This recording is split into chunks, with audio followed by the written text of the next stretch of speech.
ஜாக்கெட்டை போட்டுட்டு ஹாட் வாட்டர்லாம் எடுத்துட்டு இந்த ராத்திரி நேரம் எங்கே கிளம்பியாச்சுன்னு தெரியுமா? படையப்பா ரீரிலீஸுக்கு தாங்க. இந்த ஃபிலிமை நிறைய தடவை கேடிவியில் பார்த்துருக்கேன், ஆனால் தியேட்டரில் பார்த்தது இல்லைல்ல. அதனால தாங்க நானும் என் ஹஸ்பண்டும் இன்னைக்கு போய் பார்த்தே ஆகணும் அப்படின்னு கிளம்பிட்டோம். எனக்கு ஆனால் சுத்தமாக உடம்பு சரியில்லை. ஆனால் இந்த ஆப்பர்ச்சுனிட்டி திரும்பவும் கிடைக்காது, அதனால மிஸ் பண்ணிடக்கூடாதுன்னு தாங்க போகிறோம்.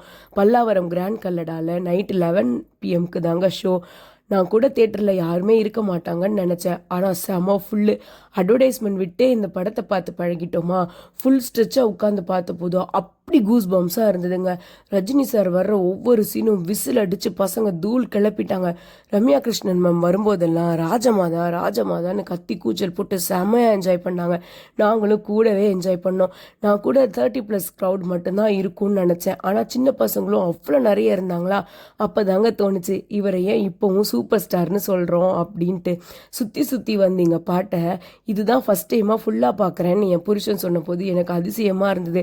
ஆனால் அது உண்மை தானே, நிறைய தடவை ஒரு பாட்டை கேட்டிருப்போம், ஆனால் அவ்வளோ டைம் அதை பார்த்துருக்க மாட்டோம்ல. KS ரவிக்குமார் சார் வந்தபோது அவ்வளோ கிளாப்ஸு. இதுதான் ஃபிலிம், இதுதான் கிளைமேக்ஸ், இப்படி தான் இருக்கும்னு எல்லாம் தெரிஞ்சு தியேட்டருக்கு ஏன் போய் உட்காந்துருந்தோம் தெரியுமா? ஏன்னா இது ஒரு எக்ஸ்பீரியன்ஸ், இது ஒரு மொமெண்ட், இதை ரீலீவ் பண்ண முடியாது.